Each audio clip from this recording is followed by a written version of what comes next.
Bonjour tout le monde, j'espère que vous allez bien. Donc ce soir, je fais une petite vidéo. En fait, d'habitude quand je fais des posts sérieux, en fait, je vous les écris.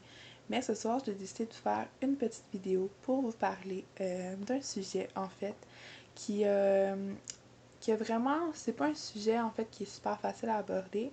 Puis, je me demandais comment vous en parler, comment je voulais vous sensibiliser à ça. Et je me suis dit, Andréane, vas-y avec ton cœur, vas-y avec qu'est-ce que tu as de mieux, vas-y avec les mots. Donc, ce soir, je vous fais une vidéo.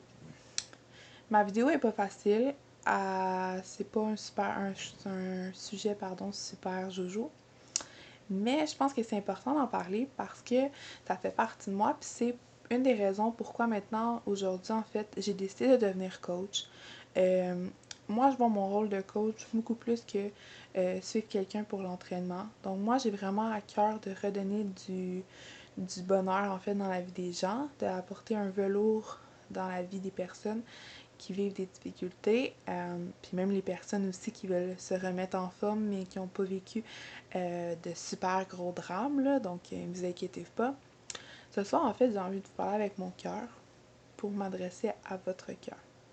Donc, en fait, c'est de parler un peu de Andréane Goyer, c'est qui, et pour que vous compreniez pourquoi aujourd'hui j'ai décidé de devenir coach. Puis ça n'a même pas rapport avec le fait que je veux le faire des ventes ou rien. Ça a vraiment rapport avec le fait que je veux ajouter de la valeur dans la vie des gens qui sont sur la terre avec moi. Donc moi, j'ai vraiment pas... J'ai beaucoup de misère avec euh, garder la rancœur pour les gens. Mais bon, je vais y arriver. Ce soir, je vous parle d'un sujet qui est pas super facile, mais que j'ai envie parce que ça fait partie de mon histoire. Donc, si vous me suivez depuis un bout de temps, vous savez que enfant, moi, j'ai pas eu une enfance avec mes parents, j'ai eu une belle enfance, mais il y a des choses qui sont arrivées qui n'ont pas fait en sorte que j'ai eu une enfance super épanouie, loin de certaines problématiques ou certains traumatismes, si je peux dire ça. Donc, en fait, ça a super bien été, puis, mais quand je suis arrivée à 5 ans, euh, étant donné certains comportements que j'avais quand j'étais plus jeune, mes parents m'ont amené voir un psychologue et j'ai été diagnostiquée anxieuse généralisée. Donc, crise de panique, euh, doute, remise en question. Vraiment, je suis passée par une belle amalgame de plein d'émotions. Et aujourd'hui, je suis encore anxieuse, mais euh, j'essaie de contrôler, d'apprendre à vivre avec cette bébête-là, si je peux dire ça. Et ça va super bien, donc je fais des lectures, je lis beaucoup là-dessus pour vraiment apprivoiser qui je suis. Euh, à l'âge de 8 ans, j'ai eu une année quand même assez difficile. Donc, j'ai été agressée sexuellement à 3 reprises par mon ancien cousin qui maintenant est plus dans ma vie, comme le reste de ma famille d'ailleurs, de ce côté-là en fait, parce que la victime, j'aime pas ça m'appeler victime parce que je me vois pas comme ça, mais dans ces événements-là, la personne qui est victime euh, fait souvent face à un rejet de la part des autres, euh, parce que c'est plus facile de nier qu'est-ce qui arrive que d'y faire face. Donc, vous pouvez comprendre qu'il y a une partie de ma famille qui est partie du côté de l'agresseur et donc j'ai fait des choix de toute façon de moi les tasser de ma vie parce que je trouvais plus ça sain pour moi. Alors j'ai fait un choix et je suis très heureuse dans mon choix aujourd'hui parce que je suis épanouie plus que jamais et les personnes qui sont autour de moi maintenant, c'est des personnes à qui je tiens énormément. Donc oui, à 22 ans, j'ai appris que la famille à tout prix, c'est pas un concept auquel je crois. Donc voilà, je me suis fait agresser à 3 reprises à 8 ans. Et cette même année-là, j'ai perdu mon grand-papa qui restera toujours ma source d'inspiration. Donc, mon grand-père qui incarnait la force, le courage et l'espoir. Donc, il a vécu des choses difficiles dans sa vie, mais a toujours persévéré. Donc, ça reste un beau modèle pour moi. D'ailleurs, j'ai un tatou à son honneur parce que c'est quelqu'un qui continue, malgré qu'il n'est plus là, à m'inspirer et c'est un modèle pour moi. J'ai aussi eu mon petit Maxou, qui est mon bébé chat d'amour, que j'aime beaucoup, beaucoup. Donc, il m'a supporté toute mon adolescence. Et il est encore vivant aujourd'hui, il a 14 ans, donc je suis super heureuse de l'avoir encore à mes côtés.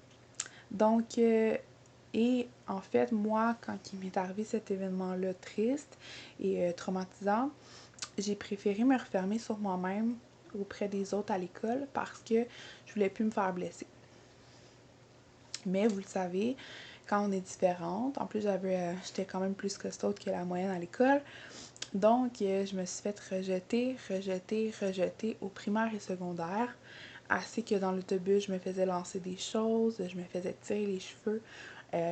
Vraiment, ça n'a pas été jojo.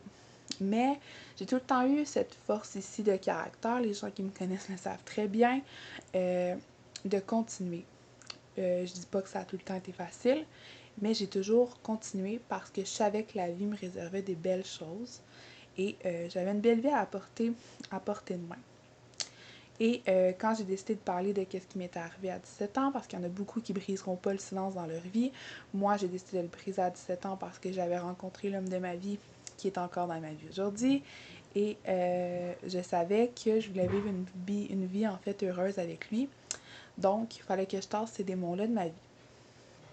Et ça a été très difficile. J'ai mis mon couple rapidement à vive épreuve, en fait, parce que après un an, ça faisait 6 mois et j'ai annoncé ça à ma famille. Et en annonçant ça à ma famille, ça a été des choix donc de tasser certaines personnes de ma famille. Et j'ai été en thérapie pendant 1 an et demi parce que ça leur a amené beaucoup de choses. Étant donné que j'avais enfoui ça quand j'étais petite, je n'avais pas vécu mon enfance à 100%. Donc plein de remises en question, de l'angoisse, pardon, des crises de panique énormes. Vraiment, ça n'a pas été une année super facile et j'ai pensé me suicider. Donc, ça n'a pas été vraiment facile. Mais, en fait, c'est mon copain, si je peux dire, qui m'a vraiment secoué un soir que je pensais descendre carrément. Et d'ailleurs, c'est ça.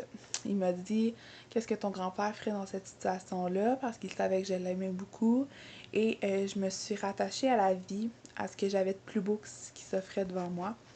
Et je savais qu'il me restait plein de belles choses à vivre, donc je me suis accrochée.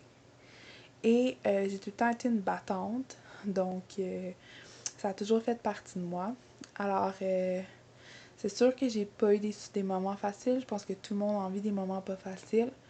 Le seul conseil que j'ai envie de vous dire ce soir, c'est de jamais lâcher, de vous accrocher, que même si vous pensez qu'il n'y a plus d'espoir, il y aura toujours une petite lueur d'espoir qui s'agrandira sur une super belle infinité d'espoir.